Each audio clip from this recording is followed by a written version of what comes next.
Hello friends, आपका स्वागत है हमारे चैनल लाइक स्टडी 09 पर, जिससे हो जाएगा आपको अपनी पढ़ाई से प्यार। चलिए शुरू करते हैं हम आज के टॉपिक से, जो होने वाला है पीरियडाइजेशन ऑफ इंडियन हिस्ट्री, भारतीय इतिहास का काल विभाजन।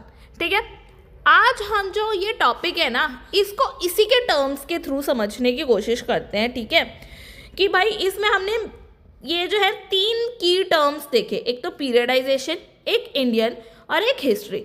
इंडियन से तो आप बिल्कुल बखूबी जो है अवगत है कि भाई इंडियन क्या, इंडिया को रिप्रेजेंट कर रहा है, हमारे देश को। ठीक है, रिप्रेजेंट कर रहा है। यहाँ पे बाकी 2 टर्म्स आते हैं, एक है पीरियडाइजेशन, एक है हिस्ट्री। ठीक है, तो हम सबसे पहले बात कर लेते हैं हिस्ट्री की, कि भाई हिस्ट्री है क्या।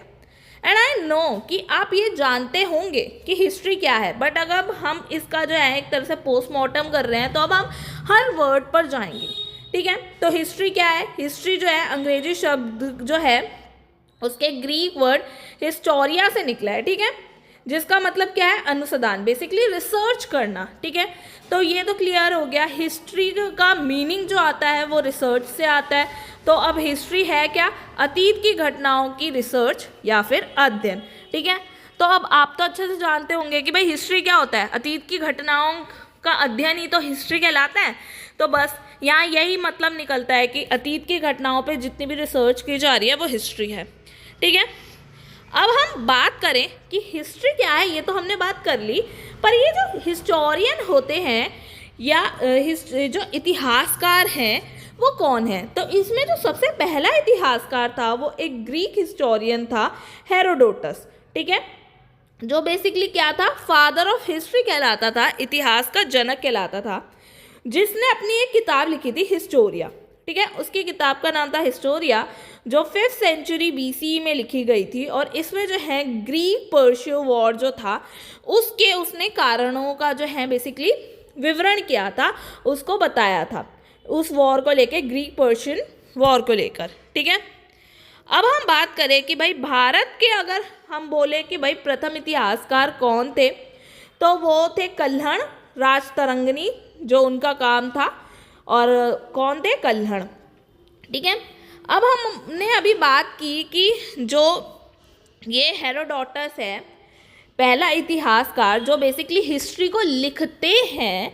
ठीक है, क्योंकि हमने ये तो जान लिया इतिहास का अध्ययन जो हम करते हैं उसी को ही बेसिकली हम हिस्ट्री कहते हैं। जो अतीत की घटनाएं हैं तो उनको लिखता कौन है या उनको कलेक्ट करता है, कौन करता है, तो भाई उनको इतिहासकार देता है। तो प्रथम इतिहासकार भी हमने देख लिया, चाहे वो वर्ल्ड कॉन्टेक्स्ट में हो चाहे वो इंडियन कॉन्टेक्स्ट में हो।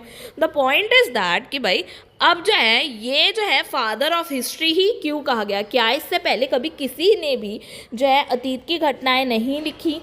तो भाई ऐसा तो नहीं हो सकता ना, सबने कुछ ना कुछ, चलो नहीं कुछ ना कुछ तो लिखा होगा हल्का फुल्का कि हाँ भाई आज ये हुआ या वो हुआ, या राजा ने कुछ ना कुछ खुदवाया हो, कुछ तो, मतलब हिस्टोरियन ये फर्स्ट क्यों बोला गया, फादर क्यों बोला गया, तो भाई उसके कुछ रीज़न है कि भाई इसने पहली बार व्यवस्थित रूप से जो है इतिहास लेखन किया, कि मतलब एक पूरा प्रॉपर मैनर से सोच समझ के सिस्टमैटिक वे से जो है ना हिस्ट्री इसने लिखी, जो कि इससे पहले आज तक नहीं हुई थी।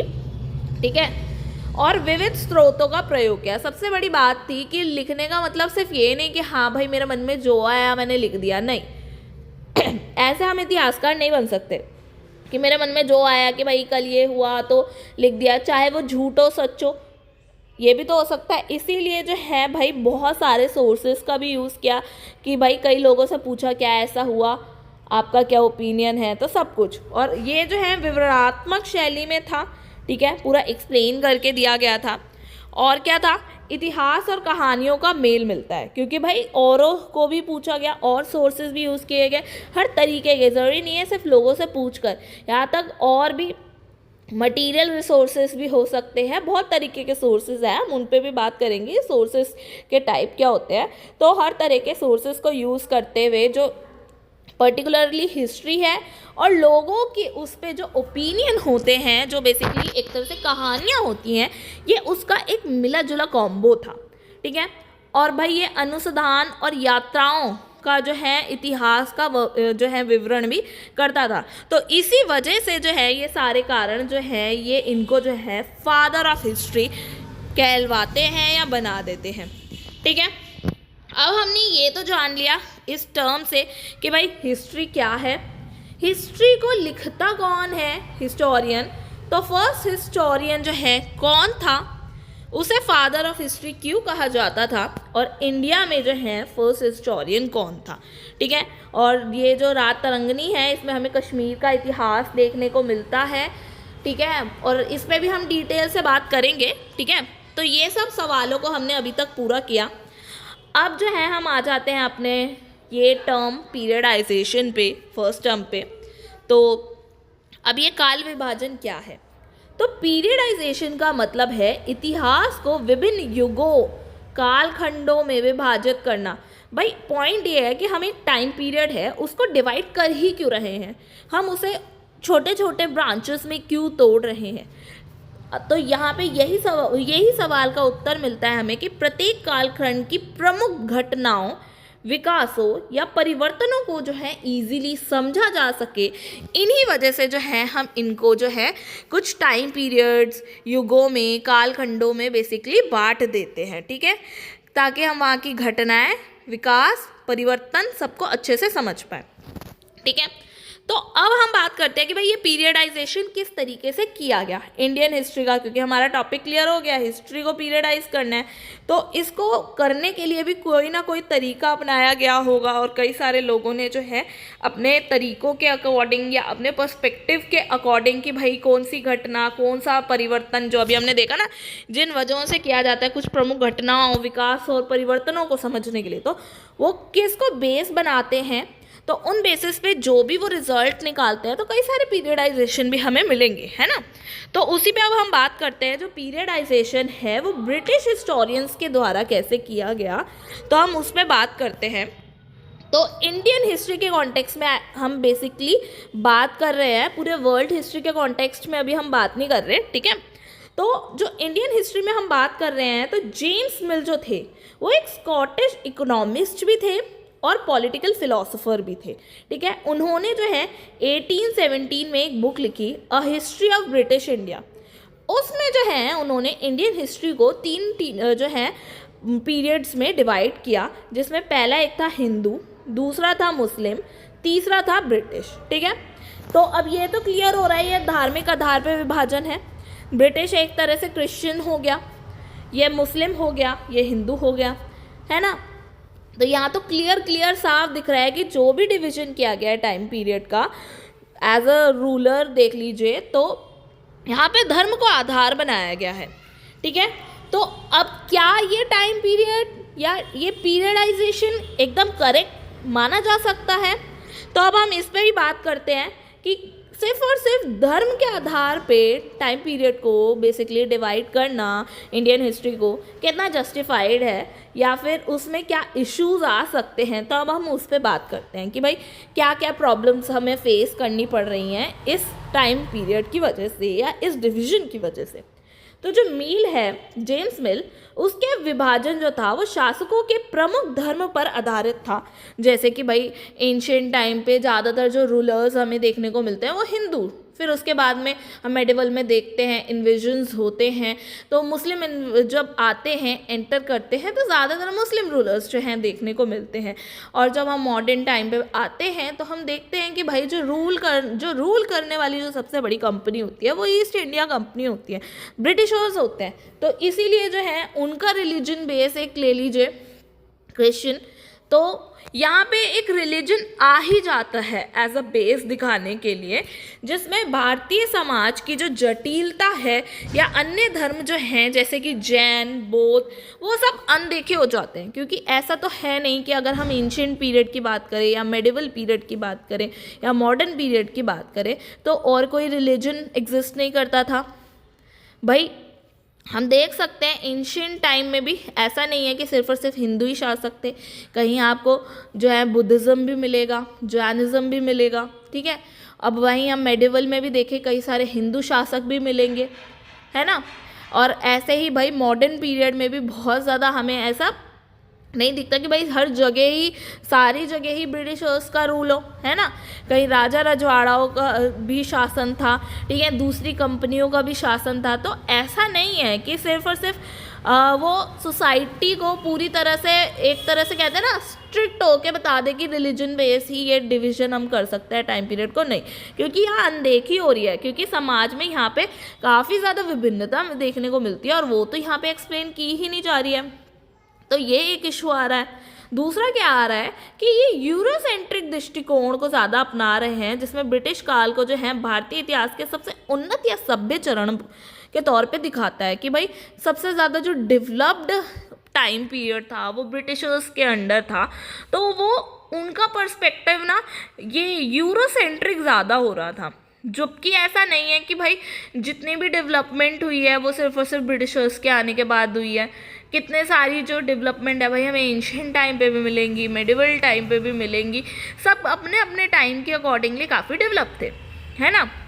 बट सिर्फ यही बोल देना कि भाई ब्रिटिशर्स आए, उन्होंने जो है सभ्य बना दिया, तो पूरी तरह से ये तो नहीं है, ये तो हिस्ट्री नहीं है, ये तो बस एक नज़रिया है। आप एक नज़रिया तो नहीं थोप सकते, फिर वो हिस्ट्री कैसी, जब आप सिर्फ और सिर्फ एक ही नज़रिए से देखो। हिस्ट्री में तो आपको सारे ही पर्सपेक्टिव देखने होते हैं ना। तो इसीलिए अब हम नेक्स्ट इशू देखें तो जो मील का विभाजन है कालखंडों के बीच में एक आर्टिफिशियल डिफरेंस पैदा करता है, जिससे ये लगता है कि प्रत्येक काल पूर्णतः अलग है। क्योंकि देखो उससे क्या है, यहाँ ना एक साफ साफ दिख रहा है हिंदू, मुस्लिम, ब्रिटिशर्स, बीच का ट्रांजिशन पीरियड जो है ना वो अपीयर ही नहीं हो पा रहा है। एकदम लग रहा है कि हिंदू जैसे ही एकदम ख़त्म हो गए, एकदम से मुस्लिम आ गए, एकदम से मुस्लिम ख़त्म हुए तो एकदम से ब्रिटिशर्स आ गए, जबकि ऐसा तो नहीं था। जहाँ तक जब ब्रिटिशर्स आए थे तब भी मुग़ल एग्जिस्ट करते थे, ठीक है। ऐसे ये ऐसा नहीं है कि बिल्कुल ही एक धर्म का अगर शासक आया तो दूसरे धर्म का एकदम से गायब हो गया, नहीं। तो वो ये एक आर्टिफिशियल डिफरेंस क्रिएट कर देता है और एक्चुअल हिस्ट्री को कहीं ना कहीं जो है फीका कर देता है। आगे हम बात करें कि और क्या कमियां हम देख सकते हैं, तो भाई धार्मिक आधार पे जोर जो इसने दिया उसकी वजह से जो क्षेत्रीय विभिन्नता है, बेसिकली रीजनल वेरिएशंस, उनको नज़रअंदाज कर दिया गया। जितने भी रीजनल किंगडम्स हैं, ठीक है, उनको एकदम ही कॉर्नर कर देते हैं, क्योंकि अब ये सीधा बोल दे कि भाई ये हिंदू, मुस्लिम, ब्रिटिशर्स का है। तो जैसे मैंने बोला कि भाई मॉडर्न टाइम पे और भी तो कंपनीज का रूल था, राजा रजवाड़ों का भी तो था। ऐसे ही हम सारे पीरियड्स में देखें तो हमें सब जगह जो है इसी तरीके के वेरिएशंस तो दिखेंगे। रीजनल लेवल पर भी तो काफ़ी सारे जो हैं किंगडम्स उभरे हुए थे, तो वो सब तो एकदम ही इग्नोर हो गए ना। तो ये जो है टाइम पीरियड इसीलिए जो है एकदम सही नहीं माना जा सकता, जो हमने देखा जेम्स मिल ने दिया, ठीक है। तो अब हम फिर भाई कौन सा टाइम पीरियड ले ताकि हम जो है हिस्ट्री को अपना बेहतर तरीके से और अच्छे से पढ़ के समझ सकें। तो अब जो पीरियडाइजेशन किया गया मॉडर्न इंडियन हिस्टोरियंस के द्वारा, अब हम उस पर बात करेंगे, ठीक है, कि आधुनिक भारत के इतिहासकारों द्वारा काल विभाजन कैसे किया गया। तो भारतीय इतिहासकारों द्वारा जो है उन्होंने 4 काल विभाजन किए ताकि भाई हम हिस्ट्री को अच्छे से पढ़ पाएँ। तो पहला हो गया एंशिएंट पीरियड, जो early period basically 6th century से शुरू हो रहा है। फिर उसके बाद में अर्ली मेडिवल पीरियड जो 6 to 13 सेंचुरी है, बेसिकली जिसे हम पूर्व मध्यकाल कहते हैं, ठीक है। ये मेडिवल पीरियड आ गया जो 13 से 18 सेंचुरी तक है। और लास्ट है अपना मॉडर्न पीरियड जो 18 सेंचुरी से लेके अभी तक का जो टाइम पीरियड है उसको जो है कवर करती है, ठीक है। तो ये एक तरीके से ट्रांजिशनल पीरियड हो गया जो बेसिकली एंशिएंट और मेडिवल के बीच में है, ठीक है। तो इन्होंने ये 4 पीरियड्स जो हैं टाइम पीरियड के अकॉर्डिंगली बता दिए।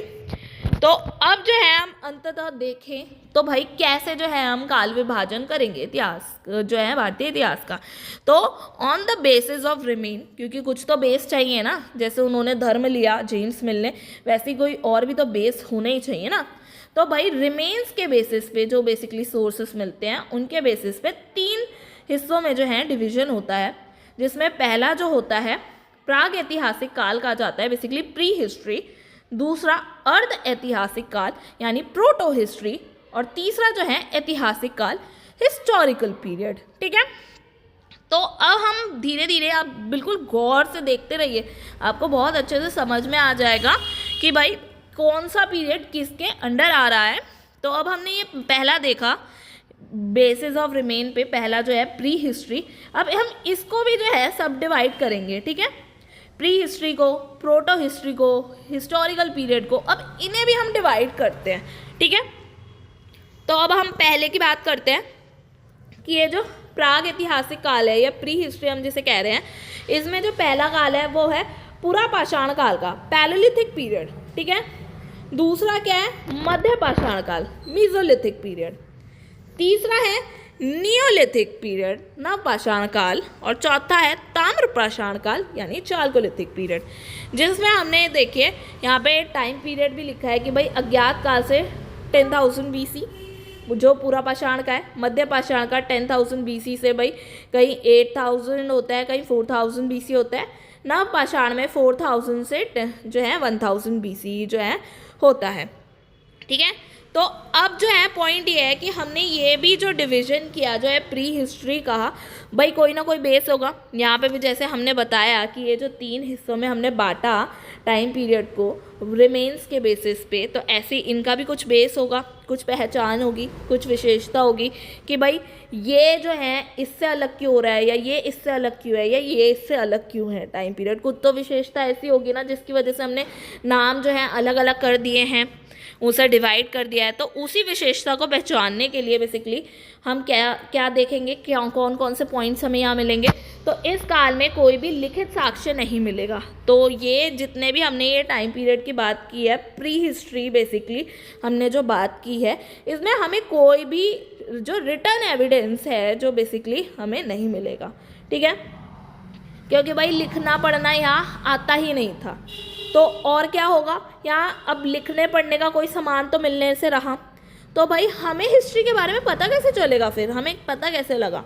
तो भाई हमें सिर्फ और सिर्फ यहाँ पे आर्कियोलॉजिकल सोर्सेस मिलेंगे, बेसिकली वहाँ पे जो जितने भी पत्थर हैं, औजार हैं, ठीक है, तो ऐसी चीज़ें जो हैं बेसिकली हमको मिलेंगी। तो इस पे भी हम डिटेल में आगे बात करेंगे जब हम सोर्सेस का पर्टिकुलर टॉपिक पढ़ेंगे। तो इतना तो आपको ये समझ में आ गया होगा कि ये जो हमने पीरियड डिवाइड किया ये इन्हीं बेसिस पे किया कि ये जो प्री हिस्ट्री है इसमें ये जितने भी पीरियड है इनमें ना तो हमें कोई रिटर्न सोर्स मिलने वाला है, सिर्फ और सिर्फ आर्कियोलॉजिकल सोर्सेस मिलने वाले हैं। अब हम ये देखें पैलोलिथिक पीरियड का, तो ये जो पैलोलिथिक पीरियड है ना, इसको भी हम 3 हिस्सों में बांटते हैं, ठीक है। एक होता है निम्न पूरा पाषाण काल जो बेसिकली लो पैलोलिथिक कल्चर कहलाता है या पीरियड कहलाता है, मध्य पाषाण काल मिडल पैलोलिथिक एज, उच्च पाषाण काल अपर पैलोलिथिक एज। जो निम्न पाषाण काल है अब इसका भी कोई बेस होगा कि भाई कोर टूल्स मिलेंगे, मध्य पाषाण काल में आपको वुड टूल्स मिल जाएंगे, उच्च पाषाण काल में आपको ब्लेड टूल्स मिल जाएंगे। यहाँ पे भी टाइम पीरियड जो है मेंशन हुआ है, ठीक है। तो इसीलिए भाई ये फलक संस्कृति है, ये शल्क संस्कृति है और ये फलक शल्क संस्कृति है, बेसिकली फलक और शल्क का दोनों का कॉम्बो, ठीक है। तो यहाँ पे भी हमने बेसिस देख लिए हैं कि भाई किन बेसिस पे जो हैं ये अलग हो रहे हैं। तो आप ये पैलो जो है ना भाई, पैलोलिथिक, तो ये जो लिथिक वर्ड आ रहा है बस आप इससे ये ध्यान रखें कि लिथिक का मतलब होता है एक तरह से पत्थर। तो जितना भी भाई पत्थर या पाषाण, आप पाषाण देखोगे तो पाषाण का क्या मतलब होता है, पाषाण का मतलब क्या होता है, पत्थर। तो यहाँ पे आपको इसी तरीके के आर्कियोलॉजिकल सोर्सेज मिलने वाले हैं, ठीक है। अब हम बात करते हैं अपने सेकेंड की प्रोटो हिस्टोरिक पीरियड। अभी हमने ऊपर देखा था ना कि भाई 3 हिस्से में हमने रिमेन्स के बेसिस पे देखा, प्री हिस्ट्री कवर कर लिया, इसमें पैलोलिथिक, मीजोलिथिक, नियोलिथिक, चालकोलिथिक कर लिया। अब हम बात करते हैं प्रोटो हिस्ट्री की। तो प्रोटो हिस्ट्री में हमें जो है टाइम पीरियड मिलता है एक तो इंडस वैली सिविलाइजेशन की और एक जो है वैदिक सिविलाइजेशन की। तो जो ये इंडस वैली है ये 2350 BC से लेके 1750 BC तक जो है इसका टाइम पीरियड माना जाता है। वैसे ही ना इसे भी जो है ऋग्वैदिक पीरियड और पोस्ट वैदिक पीरियड के बेसिकली टाइम पीरियड में बांटा जाता है। अब ये जो ऋग्वैदिक है ये 1500 से 1000 BC, 1000 से 600 BC। अब हम इसकी विशेषता देखें कि भाई हमें क्या पहचान मिलती है कि भाई इसे पर्टिकुलरली प्रोटो हिस्टोरिक में क्यों रखा, ठीक है। तो हम इसकी पहचान कर सकते हैं या विशेषता देख सकते हैं कि इस काल में हमें लिखित साक्ष्य तो मिलेंगे, मतलब यहाँ के लोग जो है लिखना पढ़ना अच्छे से समझ चुके हैं, चाहे वो हम इंडस वैली सिविलाइजेशन की बात करें या फिर वैदिक पीरियड की बात करें। पर प्रॉब्लम क्या है कि ये जो है मिले तो गए हैं पर अभी या तो पढ़े नहीं गए हैं। जैसे इंडस वैली सिविलाइजेशन की बात करें तो इसका भी डिवीजन ऐसे ही है कि इंडस वैली सिविलाइजेशन में जो भी हमें सोर्सेस मिलते हैं, रिटर्न सोर्सेस, वो मिले तो है पर पढ़े आज तक नहीं गए। अब जब तक हम लोगों द्वारा आज तक पढ़े नहीं गए तो हमारे किस काम के, हमें तो रियलिटी नहीं पता लग रही ना कि उसने क्या लिखा है। हमारे लिए तो वो अक्षर भैंस बराबर, हमें नहीं समझ में आ रहा है ना। तो अब वहीं जो है जैसे सिंधु घाटी, अब वहीं अगर मान लो पढ़ भी लिए गए, जैसे इधर पढ़ भी लिए गए जो थोड़ा बहुत, पर प्रमाणिकता संदिग्ध है, अभी उसे ठीक से उस हिसाब से नहीं समझा जा चुका है कि मतलब पूरी तरह से बहुत इजीली वो समझ में आ रहे हैं। उसकी जो टर्मिनोलॉजी है वो उतनी इजी नहीं है कि हाँ भाई उसको जो है पूरी तरह से डिकोड करके बहुत अच्छे से समझा जा सके, ठीक है। तो या अभी जो है प्रमाणिकता, वही वाली बात है, प्रमाणिकता अभी संदिग्ध है, ठीक है। तो ये जो है बस यही है कि हाँ सोर्सेज हैं पर सोर्सेज को भी फिर से तरीके से यूज़ नहीं कर पा रहे हैं। और क्या है, तो यहाँ पे भी भाई हम ज़्यादातर जो सोर्सेज हैं कौन से यूज़ करते हैं, आर्कियोलॉजिकल सोर्सेज। तो बस प्रोटो हिस्टोरिक पीरियड जो है इसकी खास बात यह है कि सोर्सेज मिलने के बाद भी यूज़ नहीं कर पा रहे हैं, तो इस वजह से हम आर्कियोलॉजिकल सोर्सेज यूज़ कर रहे हैं। पर वहीं जो है हम प्री हिस्टोरिक की बात करें वहाँ पे हमें सोर्सेज ही नहीं मिलते थे, तो ऑप्शन ही नहीं था, तो प्री हिस्टोरिक जो है बेसिकली आर्कियोलॉजिकल सोर्सेज ही यूज़ करने पड़ेंगे, है ना। अब जो है हम बात करेंगे अपने थर्ड पीरियड की, जो बेसिकली अभी हमने ऊपर देखा था यहाँ पे ये हिस्टोरिकल पीरियड। अब हम इसको कवर करेंगे ठीक है। तो अब हम आ जाते हैं अपने हिस्टोरिकल पीरियड की। इसी को जो है मेनली सब जानते हैं, जो बेसिकली 6th सेंचुरी से मानी जाती है। इसी में जो है हम डिवीजन कर देते हैं, एक एंशिएंट की, एक अर्ली मेडिवल की, एक मेडिवल की और एक मॉडर्न की, जो भी हमने ऊपर देखा था। तो ये बेसिकली हिस्टोरिकल पीरियड को रिप्रेजेंट करता है, ठीक है। तो इससे पहले भी हम 2 पीरियड देखते हैं, कौन से, प्री हिस्टोरिक, प्रोटो हिस्टोरिक, और फिर आता है हिस्टोरिक जहाँ एंशिएंट पीरियड जो हम पढ़ने वाले हैं वो महाजनपद 6th सेंचुरी से कवर करने वाले हैं। अब इनमें जो है बहुत सारे टॉपिक्स आ जाएंगे। अब यहाँ मैंने पूरी सारी लिस्ट नहीं लिखी क्योंकि ऐसे तो हम लिख ही नहीं पाएंगे एकदम से, क्योंकि बहुत सारे टॉपिक्स बनते हैं उसके बाद में कि भाई जैसे एग्जाम्पल के तौर पे बता रही हूँ, एंशिएंट में हम अब पढ़ेंगे lecture by lecture Mahajanapada, Magadha, Satavahana dynasty, Gupta empire. तो ये सारे टॉपिक्स जो हैं बेसिकली जो अर्ली टाइम से 6th सेंचुरी तक है, ये यहाँ पे आ जाते हैं। अब आ जाता है पूर्व मध्यकाल या राजपूताना काल जो है। इस टाइम पे हम चालुक्य डायनेस्टी, राष्ट्रकूटा डायनेस्टी, पाला डायनेस्टी, चोला डायनेस्टी, इन सबको कवर कर लेते हैं जो 6th सेंचुरी से 13th सेंचुरी तक होती है। वहीं जो है हम जब मध्यकाल को कवर करते हैं, मेडिवल पीरियड को, तो भाई सल्तनत को कवर करते हैं, मुगल्स को कवर करते हैं, मराठास को करते हैं, इवन यहाँ तक कि जो है बहुत बारी arrival of British, Portuguese, French, ये सब को भी जो है हम यहाँ पे कवर करते हैं, जो 13th सेंचुरी से 18th सेंचुरी का टाइम पीरियड ओवरऑल कवर करते हैं। वहीं मॉडर्न टाइम पीरियड की बात करें तो इसमें जो है हम ब्रिटिश कॉलोनी के बारे में पढ़ेंगे, स्ट्रगल फॉर इंडिपेंडेंस को कवर करेंगे, आफ्टर इंडिपेंडेंस का टाइम पीरियड जो है कवर करेंगे, जो कि कब का होता है, 18th सेंचुरी से प्रेजेंट टाइम तक का होता है, ठीक है। तो अब हम ये जो है समझ गए हैं। तो अब इसकी भी कुछ विशेषता होगी कि भाई ये 3rd कैटेगरी में क्यों रखा गया। तो ये जो है इसलिए 3rd कैटेगरी में रखा गया क्योंकि इस काल में जितने भी लिखित साक्ष्य हमें मिलते हैं वो हमारे पास अवेलेबल भी हैं और उन्हें पढ़ा भी जा सकता, अब बहुत ईजिली पढ़ा भी जा सकता है, ठीक है। और दूसरा कि हमारे पास और भी ऑप्शंस हैं, आर्कियोलॉजिकल सोर्सेज का भी ऑप्शन है, मतलब हमारे पास ये दोनों ही ऑप्शन है। पर वहीं हम प्री या प्रोटो में बोले ना तो हम सिर्फ और सिर्फ ये आर्कियोलॉजिकल का सेकेंड ऑप्शन ही चूज़ कर पा रहे थे। बस अंतर पहले का था कि किसी में पहला था ही नहीं, किसी में था पर हम पढ़ नहीं पा रहे थे।